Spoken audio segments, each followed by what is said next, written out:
Been out smelling the roses with your bubble today. How's that homemade bread tasting? And what about the waft of coffee that would go perfectly with it? Well, imagine for a second what it would be like if your sense of smell and taste disappeared overnight. That's exactly what happened to 23-year-old Sarah Miller shortly before she was diagnosed with Covid-19. Some overseas doctors want the sudden loss of smell and taste to be considered an official symptom of Covid-19. Particularly in people who are not showing any other outward signs of the disease. Sarah is in lockdown in Taranaki, and I asked her via Skype how she knew things weren't right. I had a headache the day before, and then that persisted till the next day. And then on that day, I lost my sense of smell and taste. And so, yeah, that sort of alerted me to the fact that I definitely could have coronavirus, and I got tested that day. But yeah, it's sort of a weird feeling because it's not like your nose is congested. It's not like you've got a cold. It's just like your nose is completely clear. It's just that you're not sensing any sort of smell, and then you can't taste either because obviously your sense of smell affects your taste a lot. And so it just happened instantaneously? It wasn't gradual? Yeah, it was just instantaneously.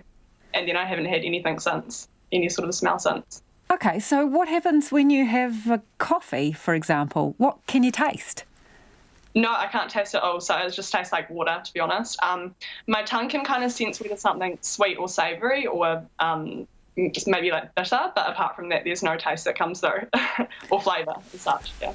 So describe what it's like to eat a meal then at the moment. Well, it's like entirely bland. Fully bland. Doesn't taste like anything. Yeah, it's a very natural sensation for sure. How utterly bizarre. Yeah, like I've tried to smell like my perfumes and hand creams and things, and it's just absolutely nothing comes through. What have you been told about how long that might last?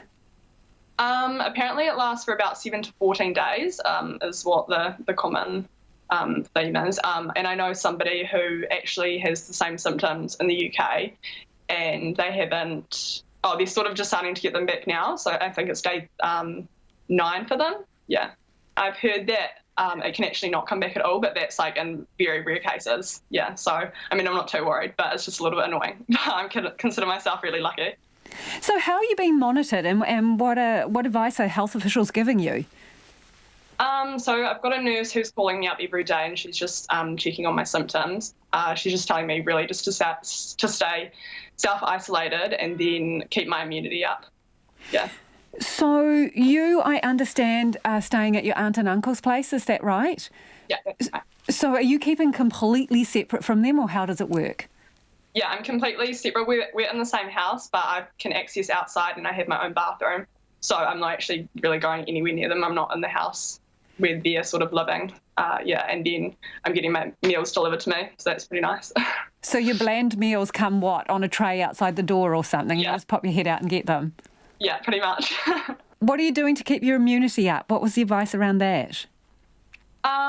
They said to have lots of fruit and veggies, like get a lot of sleep, and I've been taking vitamin D3 supplements and getting lots of sun, really, that's it. So aside from the really drastic loss of your sense of smell and taste, did you pretty much feel okay? Yeah, pretty much, yeah. Nothing really too out of the ordinary, I would say. And that's Sarah Miller, who has lost her sense of smell and taste due to Covid-19.